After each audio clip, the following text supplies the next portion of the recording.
비행기가 하늘을 가르며 서울의 밤하늘을 벗어나는 순간 엔진 소리가 갑자기 울부짖듯 변했다. 좌석 벨트가 끊어진 채 공중으로 떠오른 여인이 비명을 지르며 아래로 추락하려 했고 그 순간 후드티를 뒤집어 쓴 17 소년 지훈이 본능적으로 몸을 날렸다. 잡아. 그의 외침이 기내를 울렸고 세상이 멈춘 듯한 그 짧은 순간 지훈의 손이 여인의 팔을 움켜쥐었다. 지훈의 손가락이 떨렸다. 그는 평범한 고등학생일 뿐이었다. 서울의 작은 아파트에서 홀로 사는 가족의 그림자조차 희미한 소년. 학교에서 친구들은 그를 이상한 녀석으로 불렀다. 왜냐하면 지훈은 남자아이들을 볼 때마다 가슴이 뛰었기 때문이다. 그 감정을 숨기며 살아온 나날들, 그리고 오늘 이 비행기. 인천에서 부산으로 가는 짧은 국내선, 하지만 그의 인생을 바꿀 운명의 시작이었다. 여인의 무게가 그의 팔을 짓누르자 지훈은 이를 악물고 주변 승객들의 도움을 청했다. 도와주세요. 빨리. 승무원들이 달려오고 마침내 여인이 안전한 자리에 앉혀졌다. 기내는 박수 소리로 가득 찼지만 지훈은 조용히 자리에 돌아와 후드티 모자를 깊게 눌렀었다. 그의 심장은 여전히 쿵쾅거렸다. 왜 나일까? 왜 하필 나한테 이런 일이? 여인은 눈물을 글썽이며 지훈에게 다가왔다. 그녀의 이름은 한지은, 한국의 유명 기업인 강태우 회장의 아내였다. 감사합니다. 정말. 당신 덕분에 목숨을 건졌어요. 그녀의 목소리는 떨리고 있었다. 지훈은 고개를 저었다. 별 말씀을요. 그냥 본능이었어요. 하지만 지은은 그의 손을 꼭 잡았다. 이름이 뭐예요? 연락처는? 무슨 일이든 보답할게요. 지훈은 망설였다. 그는 그런 관심을 받는데 익숙하지 않았다. 지훈이라고 해요. 그냥 잊어버리세요. 비행기가 부산 김해공항에 착륙할 무렵 지은은 그의 휴대폰 번호를 강제로 입력했다. 이건 약속이에요. 꼭 연락할게요. 며칠 후 지훈의 작은 방 벨이 울렸다. 문 앞에 서 있는 건 검은색 세단에서 내린 정장 차림의 남자였다. 강태우 회장님이 기다리십니다. 지훈의 눈이 커졌다. 그는 후드티 차림으로 그대로 따라 나섰다. 차는 서울로 향하는 고속도로를 질주했다. 강태우의 사무실은 압구정의 고층 빌딩 꼭대기, 유리창 너머로 한강이 반짝였다. 태우는 50대 중반의 건장한 남자였다. 날카로운 눈매와 단단한 어깨, 하지만 그 안에는 피로가 스며들어 있었다. 자네 덕분에 내 아내가 살았어. 고맙다. 태우의 목소리는 낮고 무거웠다. 지훈은 불편한 기색으로 고개를 숙였다. 그냥 운이 좋았을 뿐이에요. 태우는 미소를 지었다. 그건 아니지. 용기 있는 사람이었어. 자네가 원하는 게 뭐야? 돈, 장학금, 아니면 직장. 지훈은 잠시 침묵했다. 그의 마음속에 스멀스멀 피어오르는 생각들. 학교에서 겪은 괴롭힘, 친구들의 차가운 시선, 그리고 그를 이해해주지 않는 세상. 그는 LGBTQ 센터에서 들은 이야기들을 떠올렸다. 저 돈은 필요 없어요. 대신 부탁이 있어요. 태우의 눈썹이 살짝 올라갔다. 말해봐. 지훈의 목소리가 떨렸다. 회장님 회사에서 LGBTQ 직원들을 위한 지원 프로그램을 만들어주세요. 차별 금지 정책, 상담센터, 그런 거요. 그리고 공개적으로 지지해주시면 더 좋겠어요. 방안이 고요해졌다. 태우의 얼굴이 창백해졌다. 그는 자리에서 일어나 창가로 걸어갔다. 그게 자네의 소원이야. 지훈은 고개를 끄덕였다. 네, 저처럼 숨기고 사는 사람들이 많아요. 태우의 어깨가 떨렸다. 그는 등을 돌린 채 창밖을 보았다. 알았어. 할게. 하지만 왜 나한테 이런 부탁을 하지? 지훈은 대답했다. 회장님은 영향력이 크시잖아요. 한 사람의 목소리가 세상을 바꿀 수 있으니까요. 그 순간 태우의 눈에서 눈물이 흘러내렸다. 그는 손으로 얼굴을 가렸다. 자네는 모르겠지만 내 아들 때문에 내 아들이 그의 목소리가 끊어졌다. 지훈은 놀라서 일어섰다. 아들분이여. 태우는 고개를 저었다. 민준이, 내 아들 민준이는 자네처럼 게이야. 하지만 나는 아직 받아들이지 못했어. 지은이가 말해주기 전까지는 지훈의 가슴이 철렁 내려앉았다. 민준, 그 이름이 낯설지 않았다.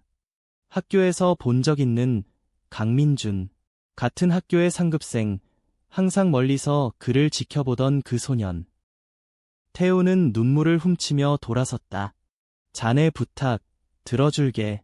내일부터 시작할게. 그리고 민준이를 만나봐. 어쩌면 자네가 도와줄 수 있을지도 몰라. 지훈은 어쩔 줄 몰라 했다. 비행기에서의 우연이 이렇게 그의 삶을 뒤집을 줄이야. 그날 밤 지훈은 집으로 돌아와 침대에 누워 천장을 보았다. 민준의 얼굴이 떠올랐다. 학교 복도에서 스치던 그 미소, 그리고 그 뒤에 숨겨진 슬픔. 나도 숨기고 살았는데 이제 어떻게 하지? 다음 날 지훈은 강씨 가문의 저택으로 불려갔다. 압구정의 호화로운 빌라, 정원에는 은은한 조명이 켜져 있었다. 민준은 거실 소파에 앉아 있었다.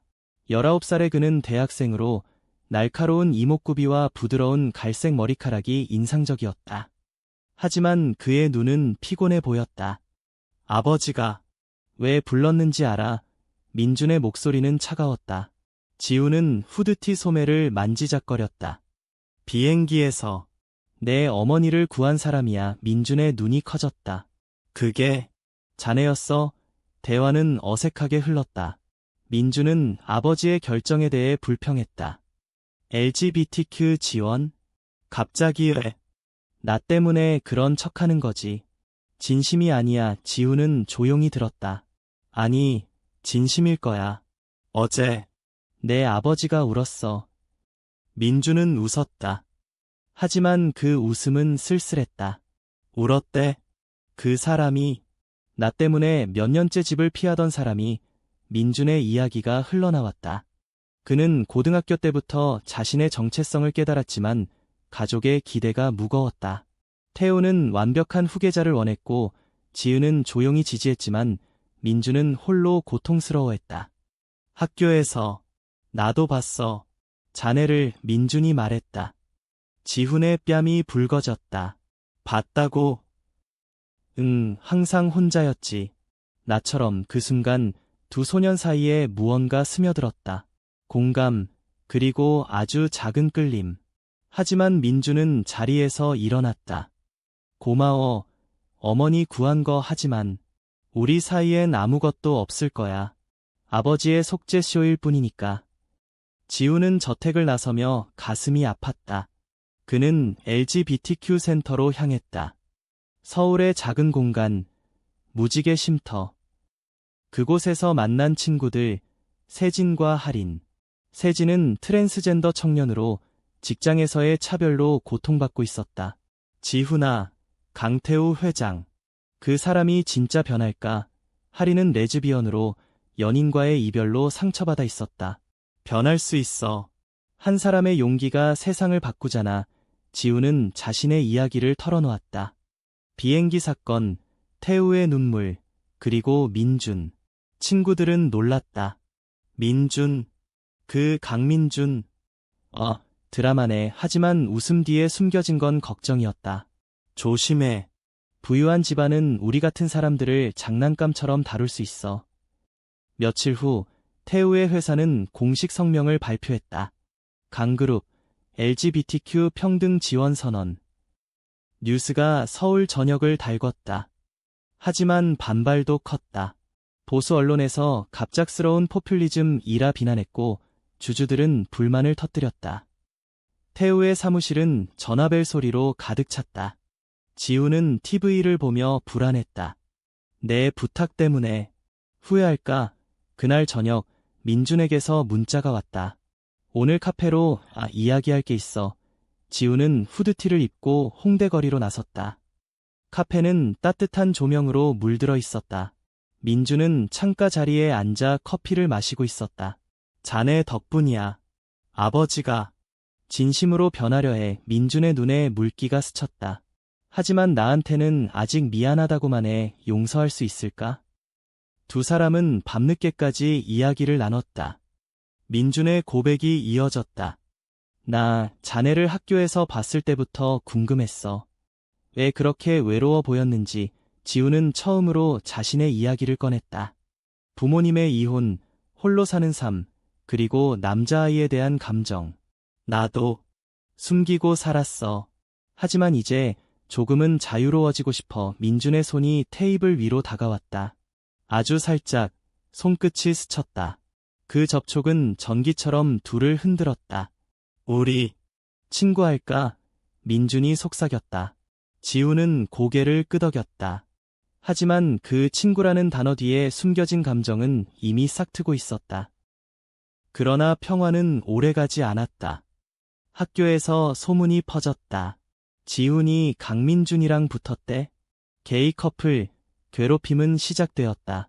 지훈의 책상엔 낙서가, 복도엔 비웃음이, 세진과 할인이 달려와 위로했다. 강해져. 이게 우리 세상이야. 민준도 학교를 옮겼지만 그의 마음은 무거웠다. 내가 자네를 끌어들인 것 같아. 미안해. 지훈은 웃었다. 아니, 이게 시작이야. 함께라면 이겨낼 수 있어. 태우는 두 소년의 만남을 알게 되었다. 처음엔 충격이었지만 지은의 설득으로 받아들였다. 민준아, 그 아이가 내게 좋은 영향을 줄 거야. 가족 식사 자리에서 태우는 처음으로 민준의 손을 잡았다. 아버지가 잘못했어. 이제부터는 내 편이야.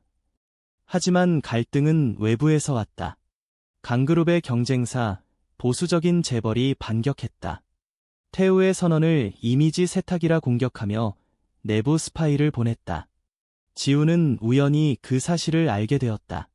센터에서 만난 익명의 제보자, 태우 회장을 무너뜨리려 해. LGBTQ 정책 때문에. 지우는 민준에게 말했다. 도와줄게. 내 아버지를 지켜야 해. 두 소녀는 비밀리에 조사를 시작했다. 밤늦은 도서관, 컴퓨터 앞에서 자료를 뒤졌다. 그 과정에서 그들의 유대는 깊어졌다. 민준의 시선이 지훈에게 머무르는 시간이 길어졌다. 자네 없으면 나 어떻게 살았을까? 지훈은 부끄러워하며 고개를 돌렸다. 나도 마찬가지야. 클라이맥스가 다가왔다. 강그룹 주주총회 날 경쟁사의 함정이 드러났다. 누군가 태우의 과거를 왜곡한 문서를 유포했다. 강태우, 동성애자 보호로 회사 망친다. 총회장은 아수라장이었다. 태우는 무대에 섰다. 나는 내 아들을 사랑한다. 그리고 모든 사람의 권리를 존중한다. 이게 내 선택이다. 그의 연설에 박수가 터졌다. 하지만 그 뒤 암살 시도, 총회 후 태우의 차에 브레이크 조작, 지훈과 민준이 우연히 따라가다 사고를 목격했다. 차가 미끄러지며 강변으로 향했다. 지훈은 다시 본능적으로 뛰었다. 회장님, 그는 민준을 끌고 차 문을 열었다. 태우가 무사히 빠져나왔다. 하지만 민준의 팔이 다쳤다. 병원에서 민준은 지훈의 손을 잡았다. 고마워. 사랑해. 그 고백은 모든 것을 바꿨다. 태우는 회복 중 두 소년의 관계를 인정했다. 자네들처럼 용기 있는 사랑을 지켜줄게. 하지만 사회의 반발은 여전했다. 시위대가 강그룹 앞에 모였다. 동성애 옹호 중단하라. 지훈과 민준은 센터에서 친구들과 함께 맞섰다. 세진의 연설, 할인의 노래. 우리는 여기 있다. 숨기지 않을 거야. 충돌 속 지훈은 다쳤지만 민준의 품에서 웃었다. 이게 우리의 이야기야. 시간이 흘렀다. 강그룹의 정책은 성공했다. 더 많은 기업이 따랐다. 지훈은 장학금을 받아 대학에 들어갔고 민준과 함께 서울의 거리를 걸었다. 후드티를 입은 지훈, 슈트를 입은 민준. 그들의 손은 이제 숨기지 않았다. 태우의 눈물은 잊히지 않았다. 그 눈물이 시작이었으니까. 사랑은 용기로 피어난다. 지훈의 일상이 바뀌기 시작한 건 그 비행기 사건 후 일주일째였다. 학교 수업 중 선생님이 갑자기 그를 불렀다. 지훈 학생, 특별상을 받았네. 용감한 시민상 교실이 술렁였다. 친구들의 시선이 쏟아졌다. 어떤 건 부러움, 어떤 건 의심. 아, 유명해졌네. 비행기에서 사람 구했다고. 지훈은 불편했다. 그는 주목받는 걸 싫어했다. 특히 자신의 정체성을 숨기려 애쓰는 지금. 점심시간, 옥상으로 올라간 그는 담배 한 모금을 피우려다 멈췄다. 대신 하늘을 보았다. 민준 선배는 뭐 할까? 민준은 그날 대학 강의실에서 창밖을 보고 있었다. 경제학 교수님의 목소리가 멀게 들렸다. 그의 머릿속은 아버지의 선언으로 가득했다. LGBTQ 지원? 왜 갑자기? 룸메이트가 속삭였다. 너 때문 아니야. 소문 들었어. 민준의 얼굴이 굳었다. 그는 방으로 돌아와 문을 잠갔다. 거울 앞에서 자신의 모습을 보았다. 아버지. 진심이야. 전화가 울렸다. 어머니 지은이었다. 민준아, 지훈이를 만나봐. 좋은 아이야. 민준은 한숨을 쉬었다. 엄마, 나 지금 혼란스러워. 저녁, 홍대 카페에서 두 사람은 다시 만났다. 민준이 먼저 도착해 창가 자리를 잡았다. 지훈이 들어오자 그의 후드티가 익숙하게 느껴졌다. 왔어. 커피 시킬게. 대화는 어색했다. 날씨, 학교 이야기. 하지만 곧 본론으로 들어갔다. 아버지의 선언, 내가 부탁했다고 들었어. 민준의 눈이 날카로웠다. 지훈은 고개를 끄덕였다. 응, 하지만 후회 안 해. 변화를 만들고 싶었어. 민준은 커피 잔을 내려놓았다. 변화. 쉽지 않아. 우리 집안은 보수적이야. 주주들, 언론, 다 반발할 거야. 지훈은 자신의 이야기를 더 깊이 털어놓았다. 어린 시절, 아버지의 폭력, 어머니의 떠남. 나 혼자서 이 감정을 안아왔어. 남자를 좋아한다는 게 죄처럼 느껴졌어. 민준의 표정이 부드러워졌다. 나도 그래. 고2 때 첫사랑이었던 애가 나한테 고백했지만 나는 도망쳤어. 무서웠으니까. 두 사람의 시선이 마주쳤다. 카페의 재즈 음악이 배경처럼 흘렀다. 우리 비슷하네. 지훈의 말에 민준이 미소 지었다. 그래. 친구로 시작해볼까? 그 친구라는 단어가 시작이었다. 다음 날 민준은 지훈을 학교로 데리러 왔다. 점심 같이 먹자. 교실 앞에서 기다리는 민준의 모습에 학생들이 웅성거렸다. 강민준 선배. 왜 여기? 지훈은 부끄러워하며 따라 나섰다. 근처 분식집에서 떡볶이를 먹으며 웃었다. 하지만 기각일, 괴롭힘이 시작되었다. 야, 지훈. 개이냐? 민준이랑 뭐야? 후배들의 비웃음. 지훈은 이를 악물었다. 민준이 알면 걱정할 텐데. LGBTQ 센터에서 세진과 할인이 기다리고 있었다. 소문 들었어? 강하게 나가. 세진은 자신의 트랜스젠더 경험을 공유했다. 나도 직장에서 해고됐어. 하지만 포기 안 했지. 할인은 연인과의 재회 이야기를 들려주며 위로했다. 사랑은 싸워야 얻어. 지훈은 힘을 얻었다. 고마워. 민준 선배랑 잘 될 것 같아. 태우의 사무실은 바빴다. 비서가 자료를 들고 들어왔다. 회장님, 주주들 반발이 심해요. 태우는 한숨을 쉬었다. 밀어붙여. 내 결정이야. 그는 민준의 사진을 보며 중얼거렸다. 아들아, 미안해. 지은이 다가왔다. 태우 씨, 지훈이 덕분이에요. 당신도 변할 수 있어요. 갈등이 고조되었다. 경쟁사 사장이 태우에게 전화했다. 강 회장, 그 선언 취소해. 아니면 후회할 거야. 태우는 웃었다. 해보시지. 하지만 그날 밤 민준의 방에 침입자가 들었다. 서랍이 뒤집힌 채였다. 아버지의 문서. 훔치려 했어. 민준이 지훈에게 전화했다. 도와줄래? 위험한데. 두 소녀는 밤거리를 누볐다. 민준의 차로 강남을 돌아다니며 단서를 찾았다. 이게 로맨스 영화 같네. 지훈이 웃었다. 민준의 손이 핸들을 쥔 채 스쳤다. 그래. 하지만 현실이야. 그 밤 그들은 첫 키스를 나눌 뻔했다. 하지만 민준이 멈췄다. 아직 서둘지 말자. 조사의 결과 경쟁사 스파이가 내부 직원과 결탁한 사실이 드러났다. 지훈과 민준은 센터의 도움으로 증거를 모았다. 이 사진 회의실 CCTV야. 지훈이 컴퓨터 화면을 가리켰다. 민준은 인상을 찌푸렸다. 직접 아버지께 보여줘야 해. 태우는 놀랐다. 너희 둘이 이걸. 그는 두 소년을 끌어안았다. 고맙다. 내 가족이야. 그 말에 민준의 눈이 촉촉해졌다. 아버지. 처음으로 느껴. 하지만 언론 플레이가 시작되었다. 강태우의 아들, 동성애자, 회사 위기, 기사가 쏟아졌다. 민준의 대학 생활은 엉망이 되었다. 친구들이 멀어지고 교수들의 시선이 차가워졌다. 민준아, 조심해. 지훈은 매일 문자를 보냈다. 함께라면 괜찮아. 그들의 만남은 비밀스러워졌다. 한강 공원 벤치, 야경 아래서 손을 잡았다. 사랑해. 민준의 속삭임. 지훈의 심장이 녹았다. 학교에서 지훈의 괴롭힘은 절정에 달했다. 야, 키어. 민준이 버려. 체육 시간, 공이 그의 머리를 스쳤다. 지훈은 쓰러졌다. 세진이 달려왔다. 병원 가. 응급실에서 민준이 도착했다. 미안해. 내 탓이야. 민준의 눈물. 지훈은 미소 지었다.